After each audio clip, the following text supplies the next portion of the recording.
Good afternoon and welcome. I'm Mike McWilliam, Business Development Director for Deepbridge Capital and cover Scotland and Northern Ireland. This is midway through our three-webinar session over 3 weeks, covering key aspects of business relief, succession planning, and some of the issues that you guys are facing with all the changes that have impacted us, and the potential investment solutions that we can bring to bear, and some of the implications, implementation of these strategies.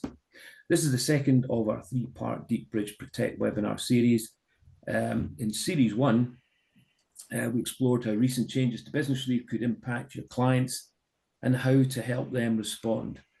We uncovered the often overlooked, and that's pre the changes to budget, threat of excess capital in business, cash accounts, and how it can quietly strip away business relief and leave your clients exposed to what we consider avoidable inheritance tax on your clients. We explored the new opportunities ahead with Rachel's new 1 million BR allowance and the still vital importance of maintaining trading status for a company.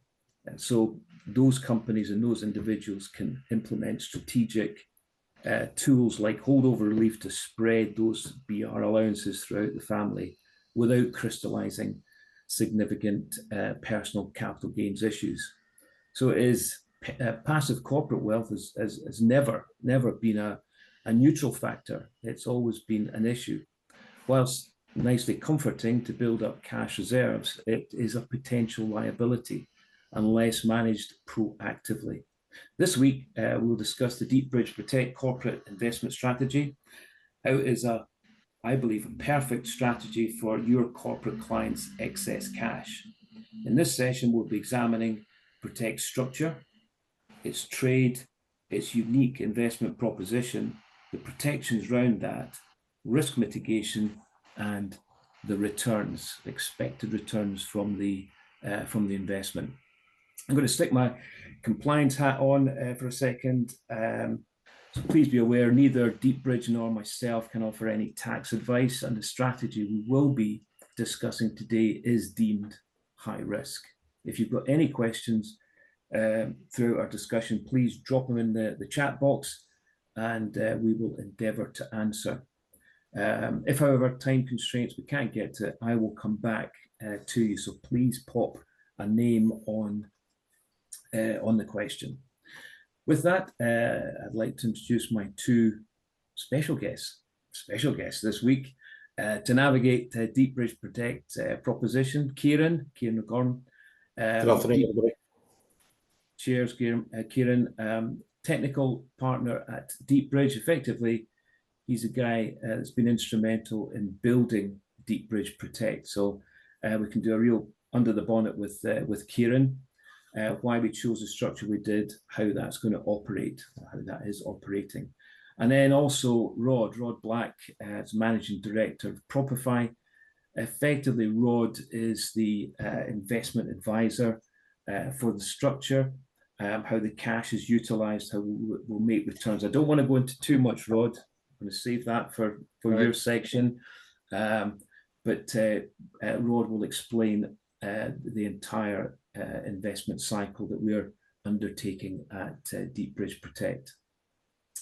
Suffice to say that the IHT landscape has never been more challenging, with significant changes to nil rate band that has no way kept up with the value, and accounting for receipts in inheritance tax increasing by somewhere in the region of 4 times in the last 15 years.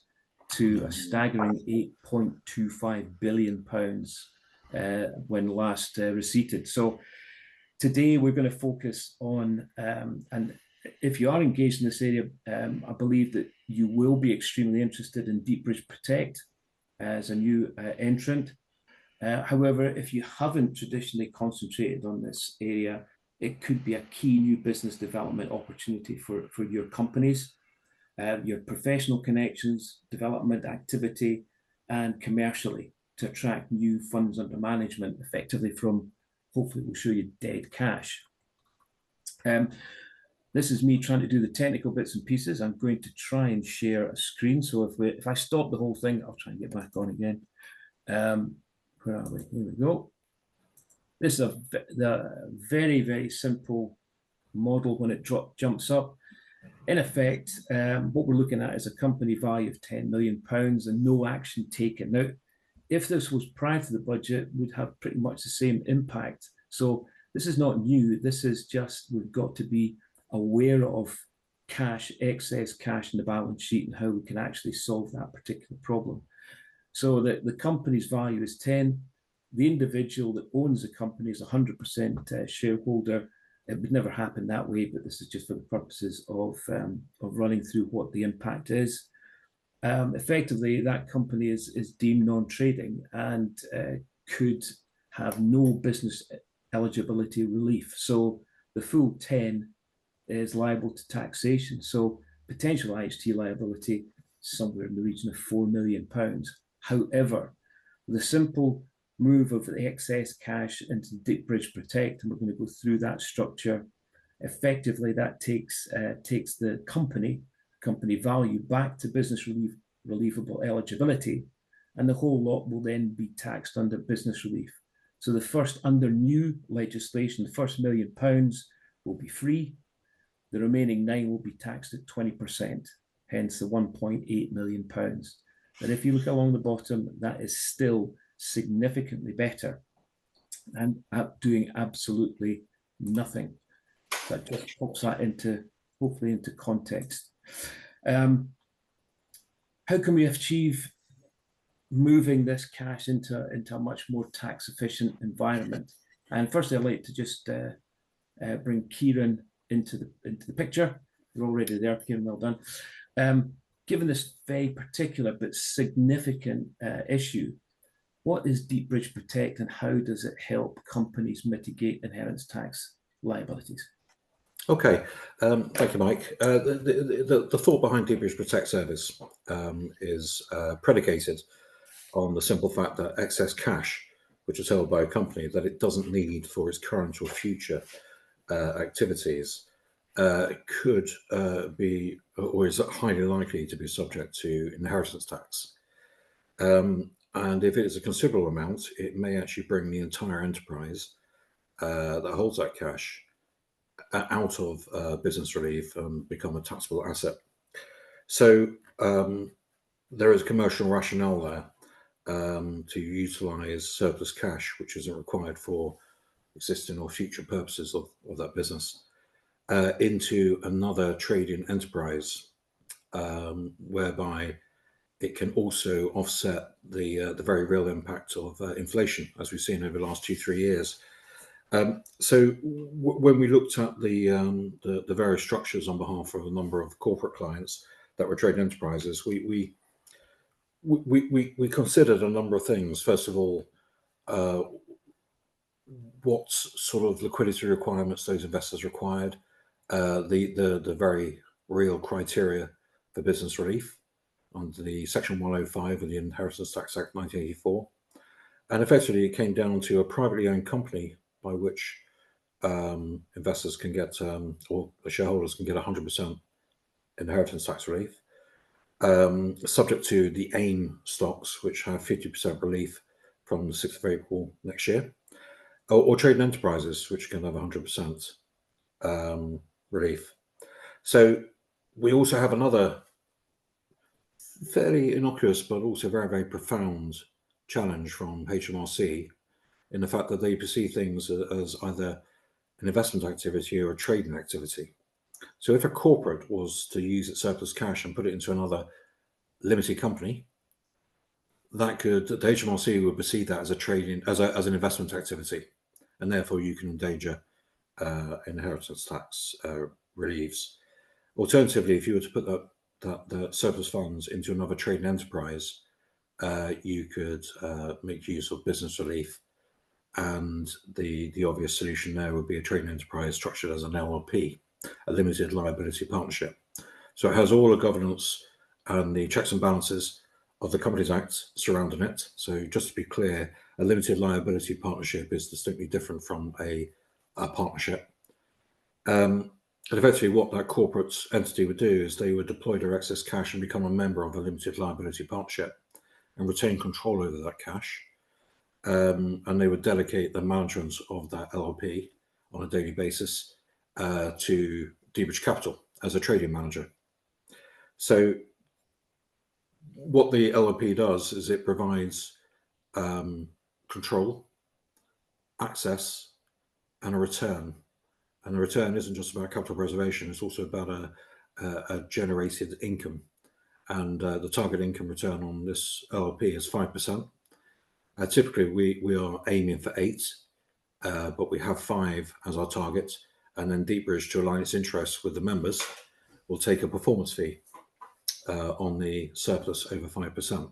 So the 5% income is a hurdle rate, and members can either receive that income as a distribution, or they can reinvest as a capital amount, and thereby enjoy compounding over the tenure of their membership in the LLP. So just that, Kieran, the explained quite neatly there that the LLP structure offers that trading aspect to the excess cash. So effectively, you turn the excess cash into a trading operation via the limited liability partnership. Absolutely, it's quite a neat way of doing this. Unlike an investment, the corporate entity that's put their cash into the partnership, the LLP, they can have control over the use of those funds. So they can attend board meetings if they so wish. They can, if they so wish, delegate it to Deepbridge Capital as a manager. And Deepbridge Capital, as you know, is SCA authorised and regulated. And in fact, that's what we do for another of our vehicles, Deepbridge Renewable Ventures, which is operated on the same premise. So yeah. So I'll answer your question. Thanks, Kieran. No, that absolutely fine. I think what we can do is, given that structure, the participation of a limited company being a participant, their participation is pro rata.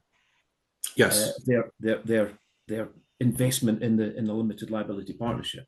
For instance, if you have say 3 members and there is 10 million capital introduced, and the first member puts in 4 million, and the second member puts in 3 million, and the third member puts in the remaining 3 million, profits of that business are distributed 40, 30, 30%. So it's pro rata to what your capital contribution. I'm glad you did the numbers like that. Good, well done. No, that Kieran, thanks for that. If we can I'm going to come back. Did you want to just have a look at the structure? Yeah, sure. Yeah. I'm going to do my sharing screen here. So here's hoping. There we go. We're up. There we go. Brilliant. Thank you, Mike. Okay, so the Deepbridge Protect service effectively is the wrapper for the investment vehicle, which is Deepbridge Development Funding LP. This vehicle is established as a limited liability partnership, and it appoints Deepbridge Capital under a general services agreement to manage its operations. We have a number of parties that provide services to Deepbridge Development Funding LP. The first one, of course, is the most important, which is the borrower originator. That is Propify Capital Investments. That's Rod here, and they are appointed under a borrower origination and credit committee assessment agreement. What that effectively does is Deepbridge Capital won't be identifying those entities that are looking to borrow funds to develop property. Propify Capital Investments has a long history in doing this, so it made sense to appoint them under this agreement, and they would provide the borrower originators, they would identify the borrowers to the vehicle. We then have another party, which is Alison Strathern Solicitors, which are the conveyancers, and they would be in charge of ensuring that when Deepbridge Development Funding extends funds to a borrower, all of the legal documents such as the mortgage on the property, on the security rather, and various other requirements are met. And then on the third party is the independent valuer. All loans are made secured on underlying property, and that property is independently valued by a third party called VAS Group Limited, and it is subject to a maximum loan to value of 70%. We don't go above that. And Rod, I was going to suggest that maybe you could give a bit of insight into how Properfy has been involved in short-term lending to commercial property developers. Yeah, my background is I've been doing this for 3 different companies. Properfy is the third one over the last 25 years. Properfy got into this about a year before COVID. We started, and obviously COVID gave us a break because things weren't redeeming. We were a little bit nervous about putting money out because we didn't know if we were going to get it back in. We didn't know how long COVID was going to last, and we had to rethink of our business at that time. And while we were looking at a couple of and doing a couple of social housing projects for small housing associations, it wasn't the core of our business until COVID came and went. We had to rethink, and obviously there was a missing component in the social housing industry. And while the big housing associations, Glasgow Housing Association, Places for People, Sanctuary, these big guys, can all float their own bonds on the stock market and raise their own money, almost to a huge level. The small to medium-sized guys can't do that. They don't have the wherewithal to get involved in that kind of money raising. So they're limited to their own resources.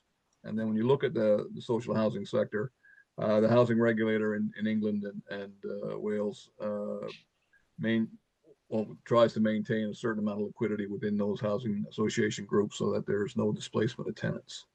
So by that restriction on their own capital, their ability to build is severely limited, to be quite frank with you. They maybe do one project a year, or maybe one project every couple of years. So we saw an opportunity there, and bridging is about not really putting your money out, because it's quite easy to put your money out, but it's making sure you can get it back in, and get it back in a timely fashion. Because as a bridger, your rates are 12, 14% per annum. You don't want to be out there for more than 1 year.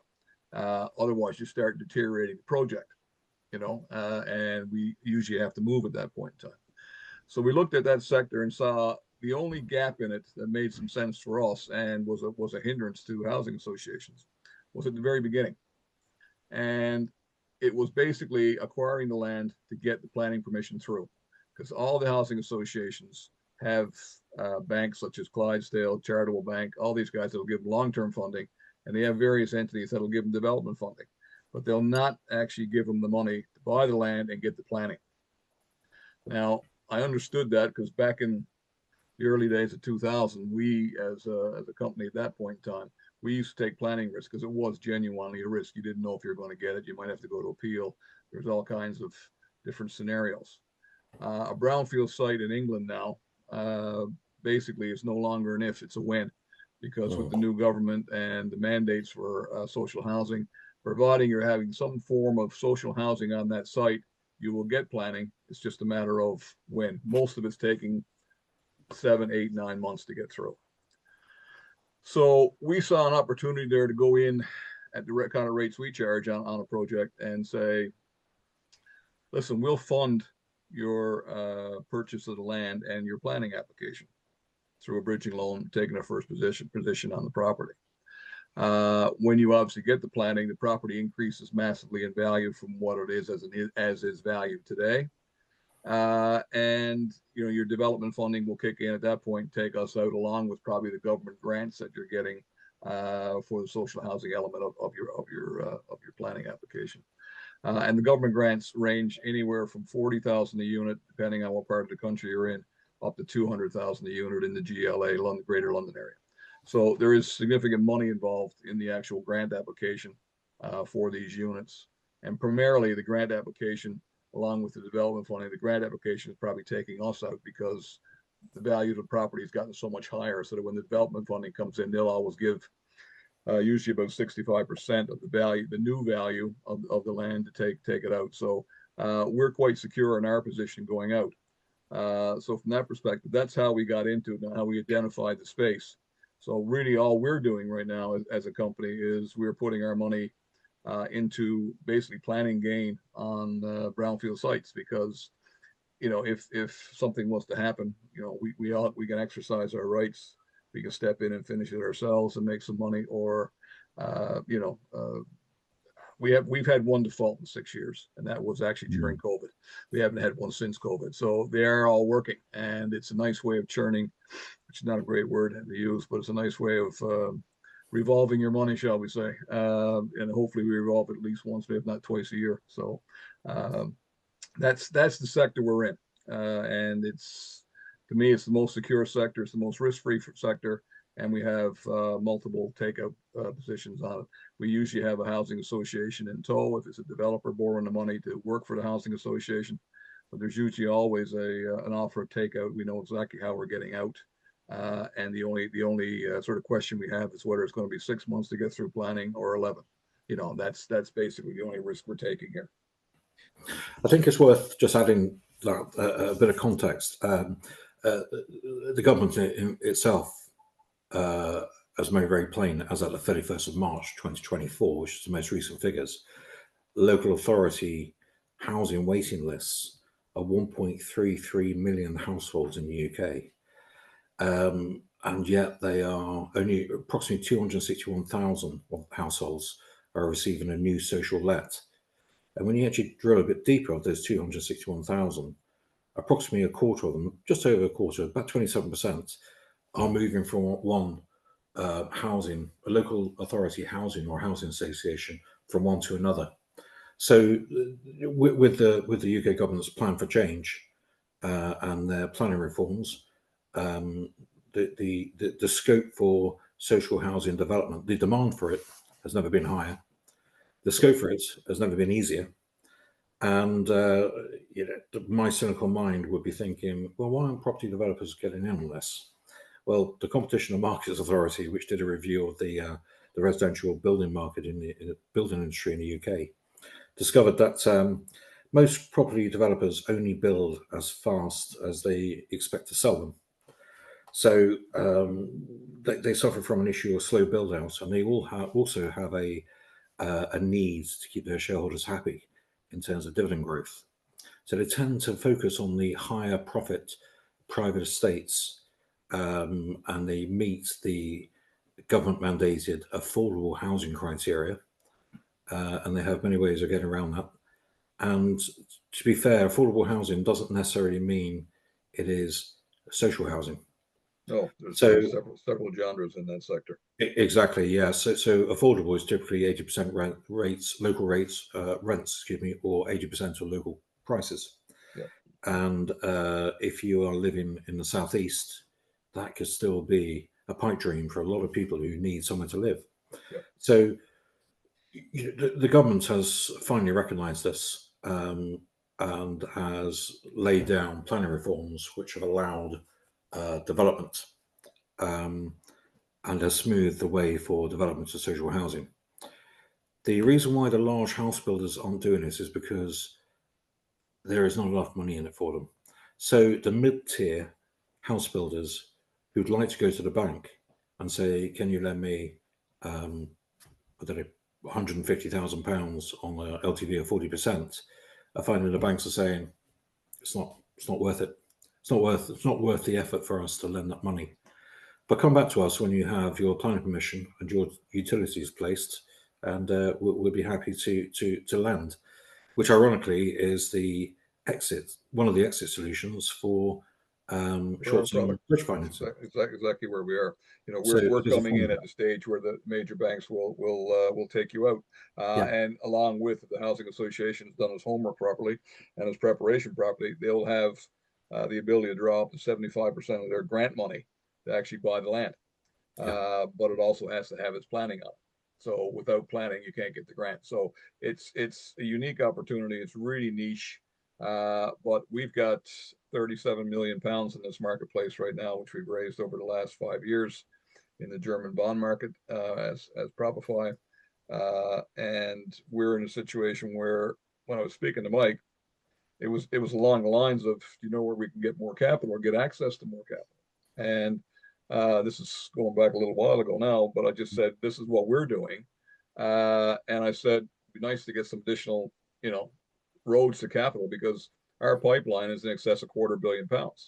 And we don't have enough money. I mean, our money is all out. And we're still raising money at the tune of about 2 million a month right now. So hopefully we'll have another 12, 14 million by the end of the year, which, as it comes in, and goes straight out the door into this, so we can continue to roll our money forward. So, because we obviously have bonds maturing in 5 years' time, and that money has to circulate 2 or 3 times in order to pay the coupon, and obviously to sort its redemption at the end.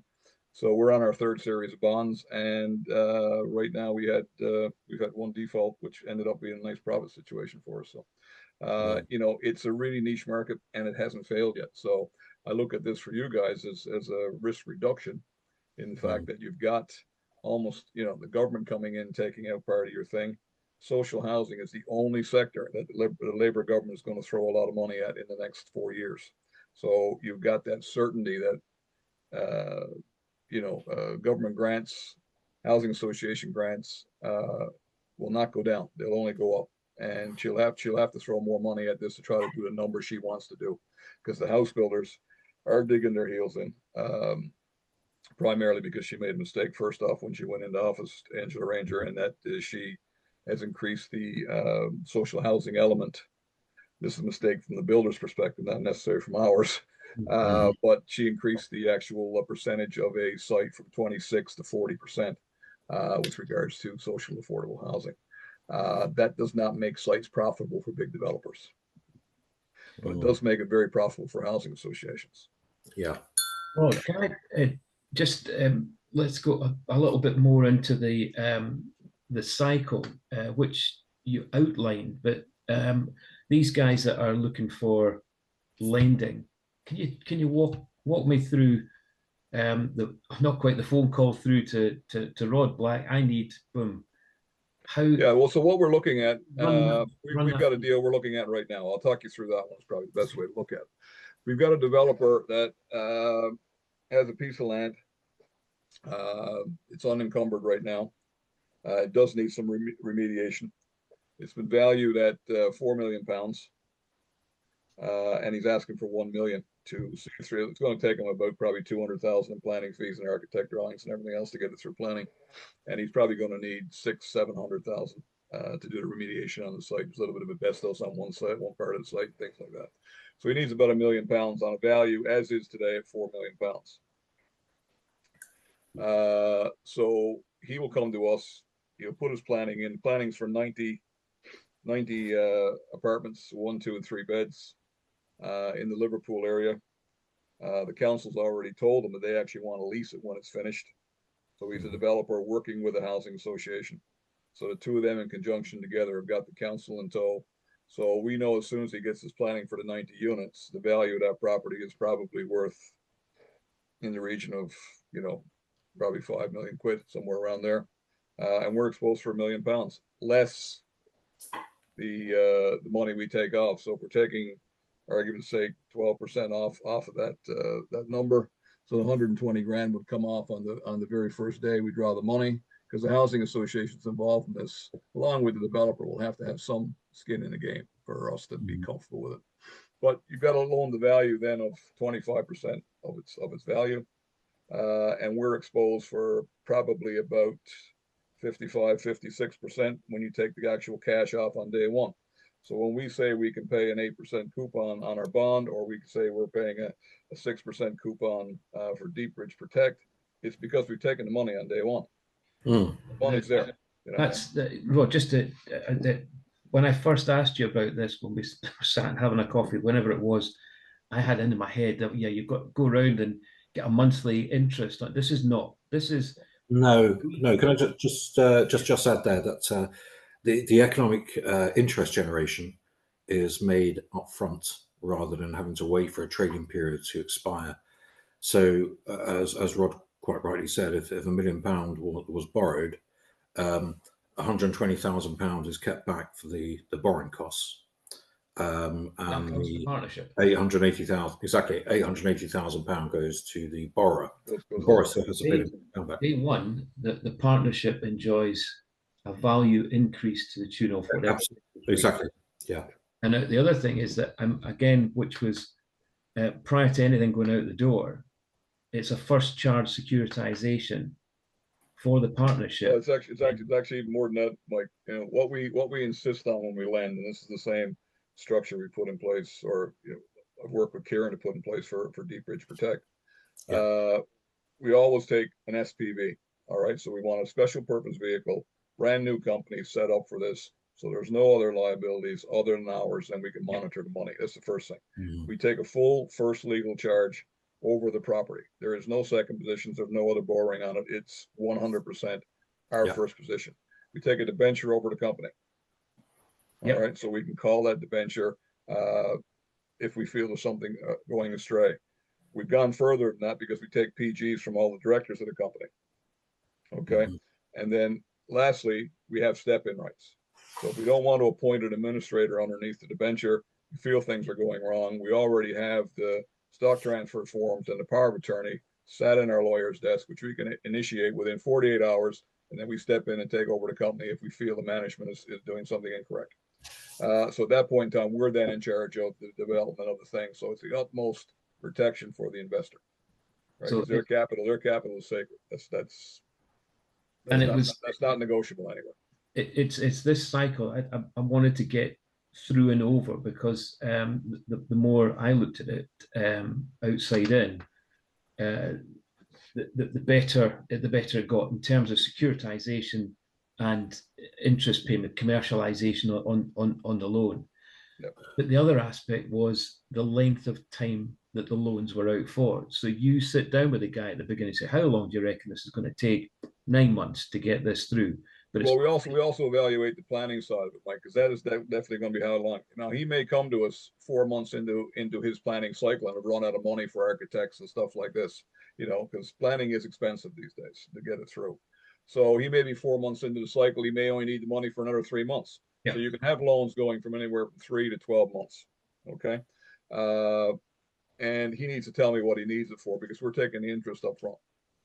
Yeah. So he's borrowing that money for 9 months, 12 months, 6 months. But that also gives us the ability to turn within that year, probably 2 or 3 times with different money and reinvest, so we get a better rate of return. Where you are is because it's in the SPVs and everything else. You assess it where he is in his planning cycle, and the actual target date for redemptions and all that stuff. So it's a very in-depth interview with the client before we actually release any money to them, or even write up the deal, so we know exactly what we're doing with it. Yeah, and just to be clear, we're not talking about consumer credit. We're talking about lending. This is commercial only. Yeah. To commercial borrowers. Yeah. Commercial only. Social housing. Yeah. Really important. But the other aspect with that short-term lending is that there's cash coming through the gate. Redemptions happening. More or less along with new deals going out and the cash being held back on those deals. I mean, the cash being held back was a very simple decision we made 25 years ago, because what we were finding in the bridging industry, and we still find today, you're looking at redeeming a deal with a development funder or a bank along those lines, they'll always ask to make sure that the initial borrowing payments are up to date. And what we found when we put stuff out on a monthly basis, sometimes they miss a few months' payments. And if they missed a few months' payments, you have to report this properly, because we're all credit bureau assessed properly and everything else. So if you say that he's missed 3 payments, guess what? You're not getting your refinance. So the easiest way of doing it is take his money and make sure that he is compliant for the entire term of his loan. Yeah. So then you can put your hand on your heart and notify whatever authority wants to understand his payments are up to date, be it a bank or a development funder. Then you can put your hand on your heart and say, yeah, they're all up to date because we took them up front. End of story. So there's no arrear position in the account. That's important for the redemptions. So that's why we take it up front. We're not going to risk that as being a fall down point. Yeah. An underlying fall down point. Yeah, absolutely. So the major one. I'd be interested for you to share share the failure. Run that through, because in essence, with all the checks, balances, and protections you had in place, it wasn't such a bad outcome. Well, no, the outcome was fine. What actually happened, because it was a social housing development site, okay, and the site was worth, I think it was about 900 grand as it sat. We lent 500,000 on it. He needed obviously the money to finish the planning. He put in a pre-app, so he was looking for it for about 6 months. He put in a pre-app, which had been technically approved for 39 units. We then got to a stage where COVID came and basically screwed up the world for the better part of 2 years, but certainly in the bridging sector screwed it up severely for about a year. So the guy, instead of paying professionals, I think used the money to live and try to keep his company alive as long as he could. It went bust just as COVID was coming out. He hadn't spent all the money correctly. And we looked at it and said, okay, we'll just step in and take it, which is what we did. We then got another developer. We have lots of them that work with us. He took it on, got a housing association. And so we did a joint venture with him. We let him build the thing out, get the planning. I get the planning first, then build it out. And the housing association took it. I think we made about 1.4 million on a 500,000 pound loan by doing that. The other guy had gone bust, so we have to protect our bondholders' investment, and that's exactly what we did. So there is a chance for that happening in a profit scenario, but we've only had one 6 years since COVID. We have had none. They have completely gone in and come back out again. So that's where we are. So. It was purely as anybody would say, what's the worst case scenario? Oh, well, we don't get redemptions coming through. Well, actually, the protection and securitization side of the lending boxes that completely off. Yeah, Mike, I was just going to add there that there is nothing guaranteed. We all know that. However, the strength of a product is what can it do when things go wrong, which are outside of your control, and having that level of security, having debenture, mortgage, stepping rights, personal guarantees, it can negate a huge amount of risk. But there's always that quantum of risk, which is you just can't lay away. So if that small quantum of risk does appear, what happens? And as Rod quite rightly said, you use your stepping rights, complete the project, and profit from supernormal profits, effectively, which go back to the lenders, which in this case would be Deepbridge Development Funding. So the target return of 5 to 8%.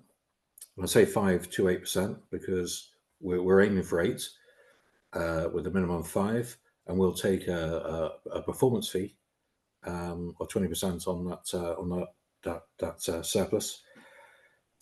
But then there's always the opportunity that if a borrower defaults and we step in, because of the low loan to value, approximately 50%.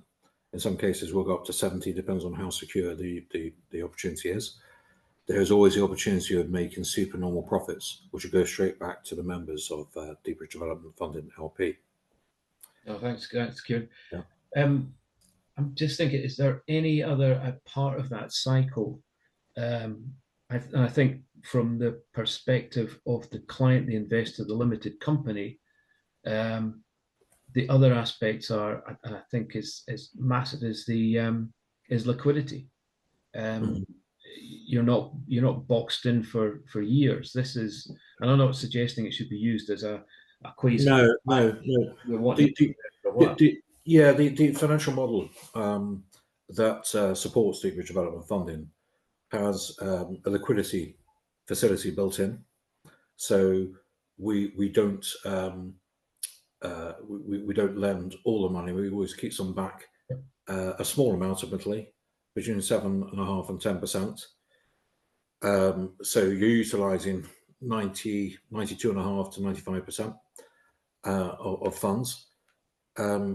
But also the liquidity of the vehicle allows redemptions on a quarterly basis with an 8-week notice period, which provides us with the necessary time to either redeem a loan or provide alternative funding for that loan to provide that loan to be repaid back to Deepbridge Development Funded LP.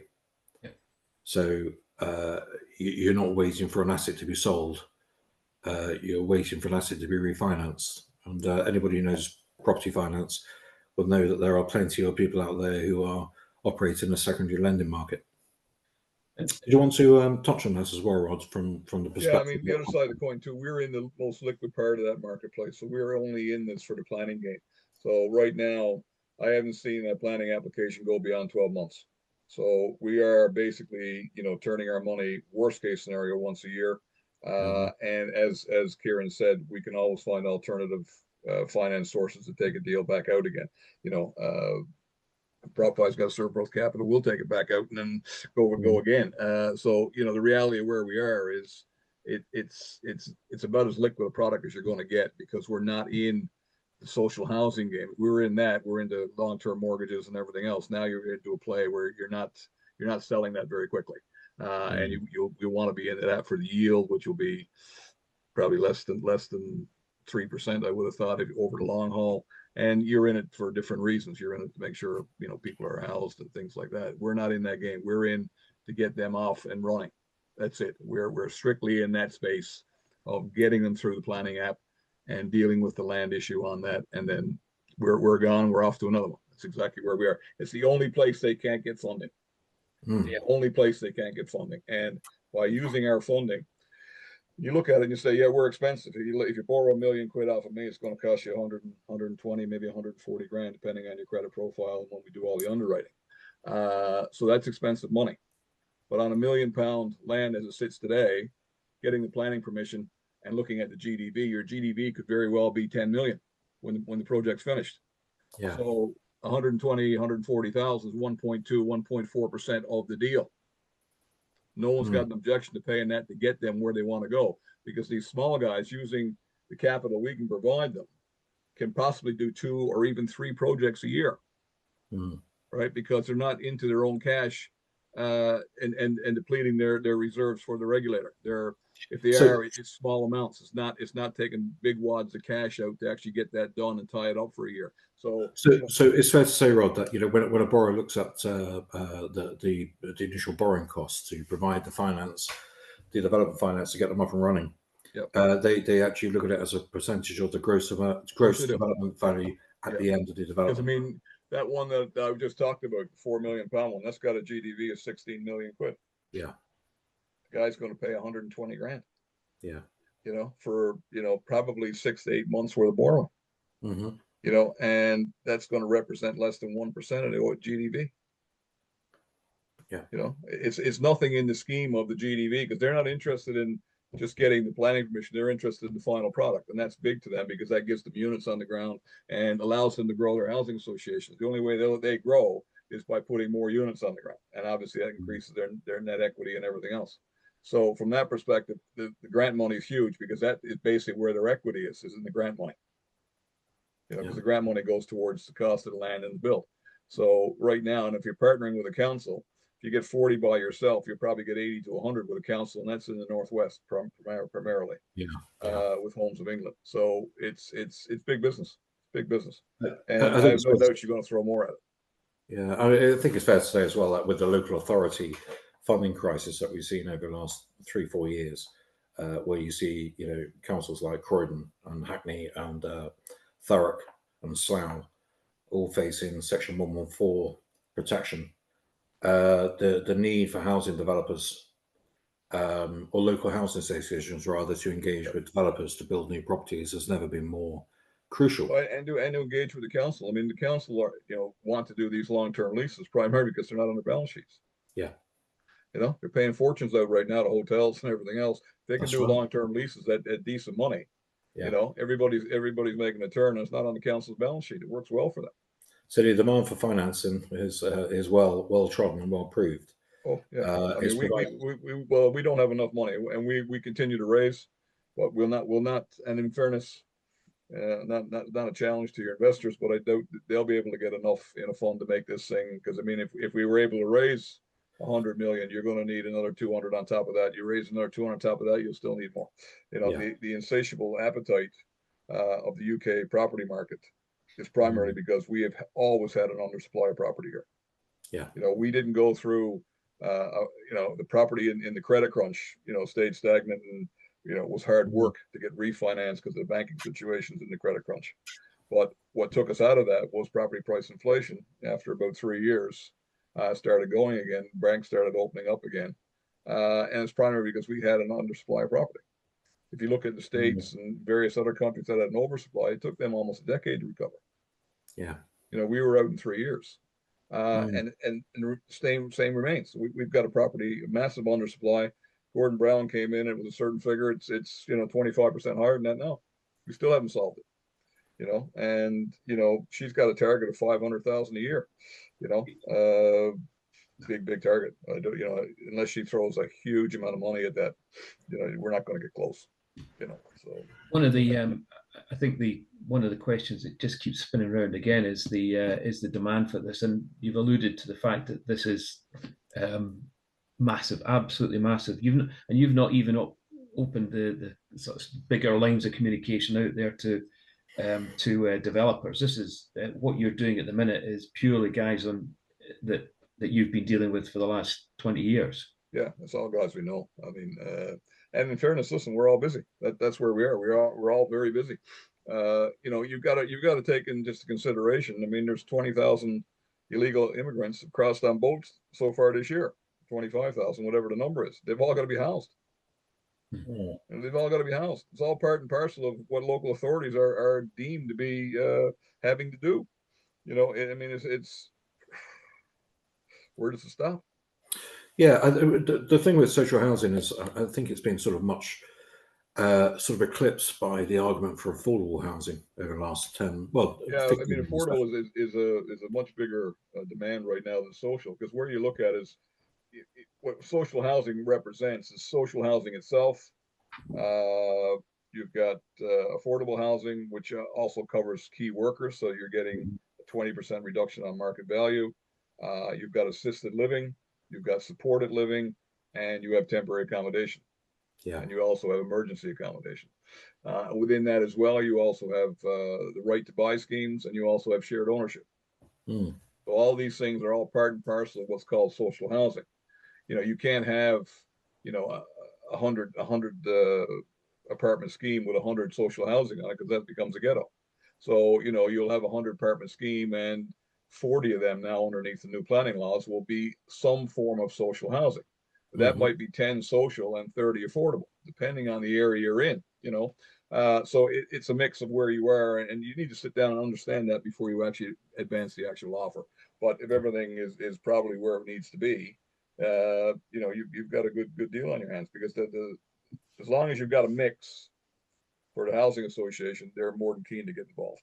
And what we've been finding with the developers right now is we've actually started looking at, since this new regulation came in on the 40%, the developers are not that keen on that, because it ties up too much of their money in a site, because they have to finish the units before the housing association will buy it.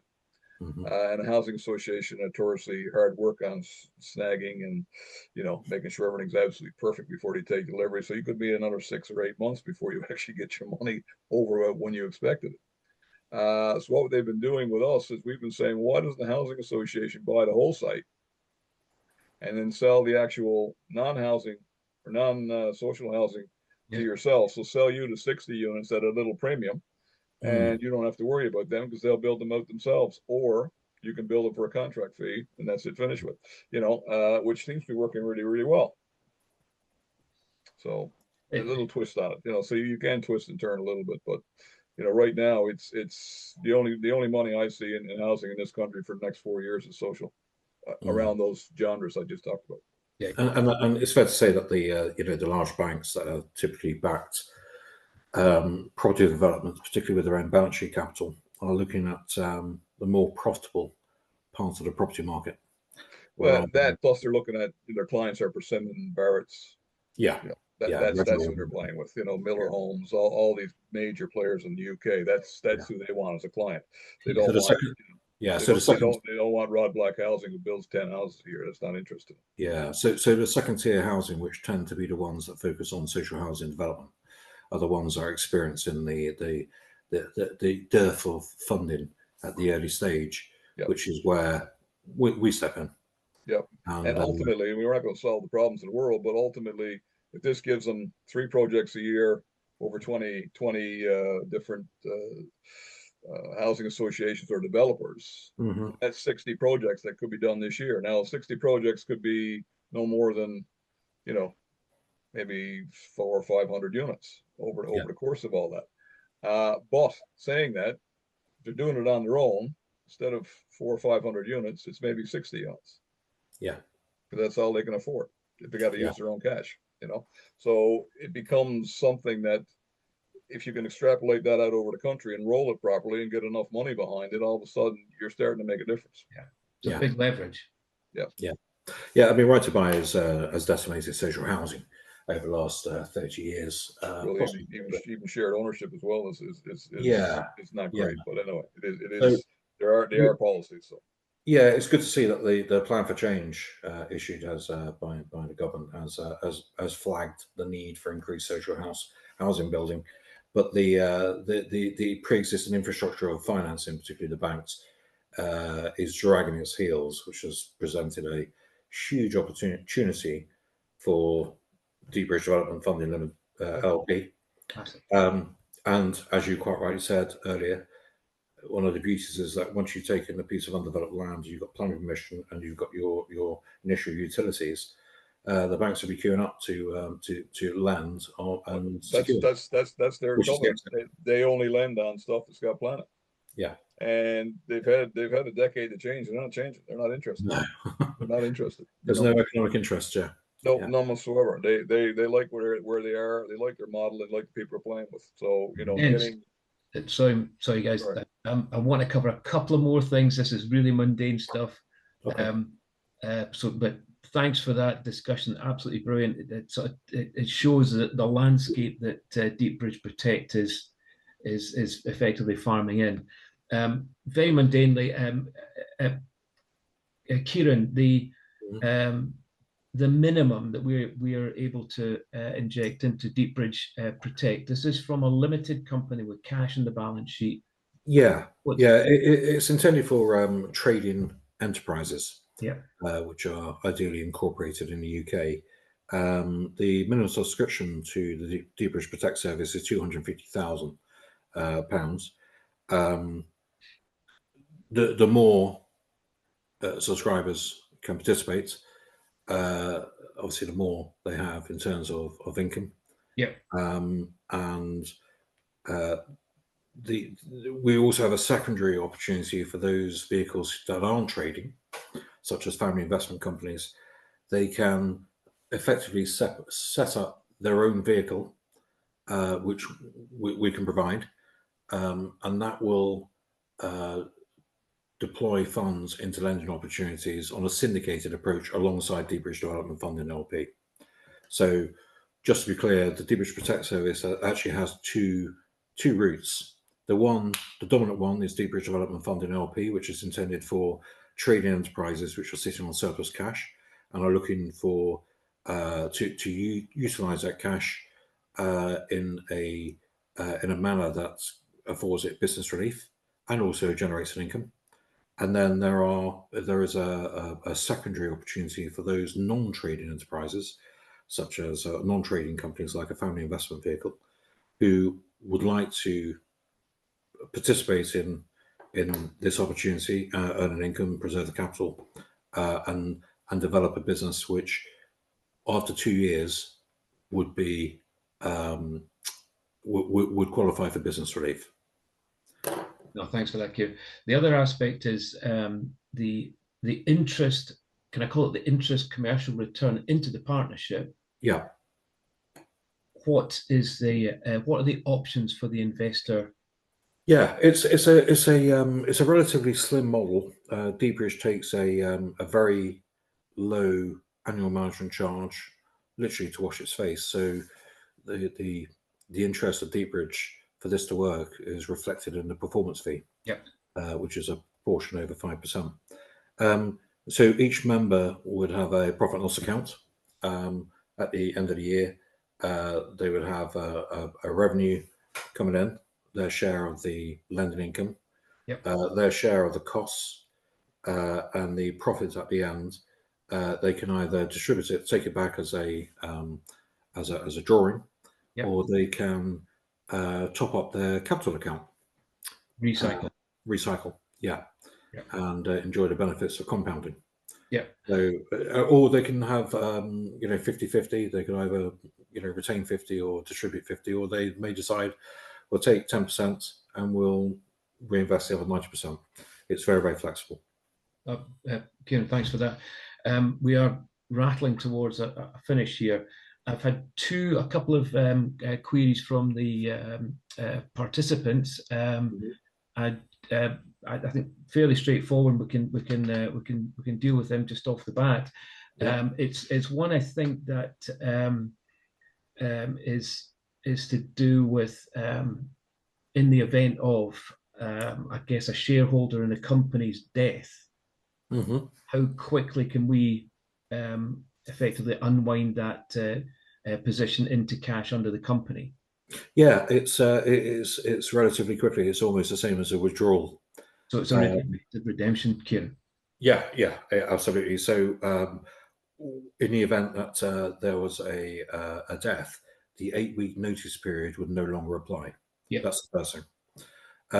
The withdrawals from the LP would be actioned on a quarterly basis. Yeah. So typically it's January, April, that kind of thing. Yeah. Throughout the year. And we would seek to, any positions that the LP have, we would seek to provide the underlying liquidity by laying off the loan onto another borrower. Yeah. So that's where our provider would step in. Just to be clear, as soon as the date of death is notified to us, any residual cash which is held on the account, we'd return straight away. Yeah. And then the remaining capital will be subject to the quarterly withdrawal period. Thanks, Kieran. The other was just, I think, round again. It's return effectively as a return to the investors. The calculation. There's two aspects. There's one, the calculation of the value of the LLP. Is that looked at on a quarterly basis? Yes, it is. Yeah. So we get a quarterly return. And as we get a quarterly return. Just to be clear, under the LLP Act 1986, there is an accounting period. So the accounting period is annual. Yes. So we have an accounting reference dates, but we can provide quarterly management accounts to all members. No problem at all there. So from that quarterly management accounts, they can actually see what their capital account is and what their current account is, and they can also see how much of the total assets of the LLP have been lent. Yep. What the operating costs of the LLP. The actual profit and loss allocation is done on an annual basis, so which is very customary and is reflected in the LLP Act of 1986. And I think this sort of secondary aspect to the question maybe is there returning cash to clients. It's not a particular. This is can I call it an investment into a trading LLP. That's right. Yeah. This is open ended. This is effectively evergreen. It just keeps going. So there's no maturity date per se until somebody wants their cash back, and then they do the redemption aspect. That's fine. Hopefully, just on that point. It's not a fund, because if it was a fund, the HMRC would not consider it trading activity. They consider it investment activity. This is very definitely a trade, and it has to be continuous. Yeah. And the key there is that full information rights and transparency is key here. And whilst the members may decide to delegate the management of their interests to Deepbridge Capital, they can retain it themselves, which means that they would have full information rights, access rights. They could see what their what their funds are being lent to. They can attend board meetings. They can vote on resolutions, all of that stuff. But as I say, they can also delegate that to Deepbridge if that's what they so wish. That's no extra cost. Yeah. Kieran, Rod, I'm winding up now. You're pleased to hear. Thanks for your time today, guys, and your insights. Absolutely fascinating. Every time I listen to you guys, there's another layer of sort of protection comes out. There's another layer of flexibility around what we've built. We have created a structure specifically designed to help mitigate the issue of excess cash on companies' balance sheet. And if it's not managed, could potentially prejudice a company's BR status, which is vital in negating valuable release for the individuals that own that company.